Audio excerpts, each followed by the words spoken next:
आज मैंने न्यूज़ में देखा कि सेंसेक्स और निफ्टी ने अपना रिकॉर्ड हाई बनाया है और मुझे इसे देखकर समझ नहीं आ रहा था कि मैं हंसूं या रोऊं, क्योंकि मैंने म्यूचुअल फंड में पिछले अप्रैल के बाद कुछ भी पैसा नहीं लगाया, जिसमें कि मार्केट वैल्यू लगभग डबल हो गई है। तो इस वीडियो के ज़रिए मैं बताना चाहता हूं कि मैंने ऐसी गलती क्यों की। तो ये स्टोरी स्टार्ट होती है 2010 में, जब ग्रेजुएशन के बाद मेरी फर्स्ट जॉब लगी। पहली जॉब और पहली सैलरी का एक्साइटमेंट आप सबको पता है या फिर इमेजिन कर सकते हैं। अब मैं बता दूं कि 2010 में दुनिया अभी से काफ़ी अलग थी। तब मार्केट में नोकिया लीडर हुआ करता था और स्मार्टफोन का कॉन्सेप्ट क्लियर भी नहीं था। 500 रुपये में एक महीने के लिए 1 GB 2G या 3G डेटा आता था, और वो भी हमें सही लगता था। म्यूचुअल फंड या शेयर में इन्वेस्ट करने के लिए बड़े बड़े फॉर्म भरने पड़ते थे और हज़ारों जगह साइन करना पड़ता था। तो ऐसे में कंपनी पेरोल वाला मैनेजर ही हम फ्रेशर्स का असली फाइनेंशियल एडवाइज़र होता था, जो कि हमसे सबसे पहले LIC खुलवाता था और फिर म्यूचुअल फंड अकाउंट। 2010 में सेंसेक्स पिछले एक साल में 9,000 के लेवल से 20,000 आ गया था और मुझे 2 साल में पैसे डबल करने का सपना दिखाया गया। 9% देने वाली RD या FD सिर्फ कोई बेवकूफ़ ले सकता था।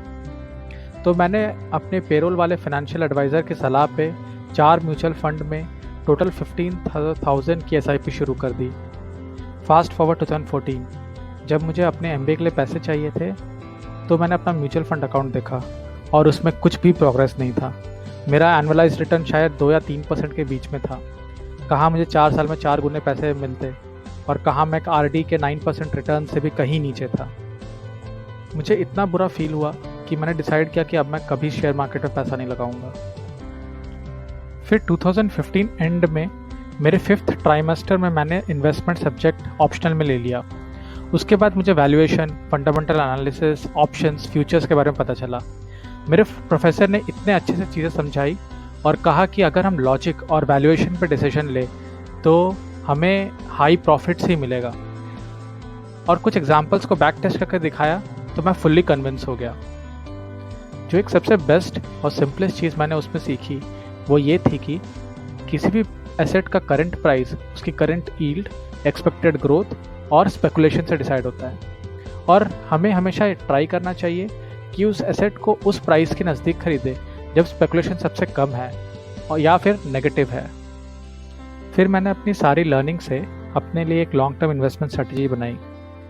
मैंने ये डिसाइड किया कि मैं तभी इन्वेस्ट करूँगा जब मार्केट में स्पेकुलेशन सबसे कम हो। इसको डिसाइड करने के लिए मैं सेंसेक्स का PE वैल्यूएशन देखूंगा। तो अब मुझे ये निकालना था कि सेंसेक्स का सही PE वैल्यूएशन कितना होगा।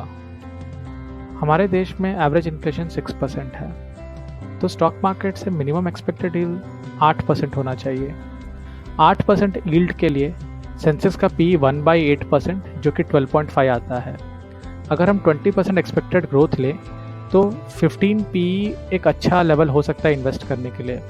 हम स्पेकुलेशन को ज़ीरो नहीं कर सकते तो लगभग 20 PE तक हम मान सकते हैं। तो मैंने ये डिसाइड किया कि मैं तभी इन्वेस्ट करूंगा जब सेंसेक्स का PE 20 से नीचे रहेगा और 15 के लेवल पे मैं अपना पूरा सेविंग्स मार्केट में लगा दूंगा। तो इस स्ट्रैटेजी के बेसिस पे मुझे नवंबर 2015 के बाद सिर्फ 13 महीने ऐसे मिले जिसमें कि ये रूल सेटिस्फाई हुआ और मैंने इन्वेस्ट किया। लगभग पूरा 2017, 18 और 19 मैंने कुछ भी इन्वेस्ट नहीं किया। फिर 2020 में मैंने अप्रैल और मार्च महीने में कुछ पैसे इन्वेस्ट किए। अगर मैं SIP की सिंपल स्ट्रैटेजी यूज़ करके 15,000 रुपीज़ सेंसेक्स इंडेक्स में नवंबर 2015 से लगाता तो आज मेरे 10 लाख इन्वेस्टमेंट की वैल्यू लगभग 15.5 लाख से ऊपर हो चुकी होती। परसेंटेज वाइज रिटर्न मेरी स्ट्रैटेजी के रिटर्न से कम होता, पर एब्सोल्यूट टर्म्स में उसका प्रॉफिट बहुत ऊपर है। मुझे दुख हो रहा है अपने इस नोशनल लॉस पे, पर अभी भी मैं वेट कर रहा हूँ सेंसेक्स का PE 20 से नीचे आने के लिए, जो कि अभी 31 पे है। मैंने एक सिंपल SIP ना करके शायद बहुत बड़ा रिटर्न खोया है, पर मैं अभी भी SIP स्टार्ट करने की नहीं सोच रहा हूँ। मैं अभी भी उस दिन का इंतज़ार कर रहा हूँ जब सेंसेक्स का PE 20 के नीचे आएगा, और तब तक शायद मेरा नोशनल लॉस और भी बड़ा हो चुका हो। आपकी क्या राय है इस बारे में? कमेंट्स में ज़रूर बताएं। अपना ख्याल रखें और नेक्स्ट वीडियो तक के लिए बाय बाय।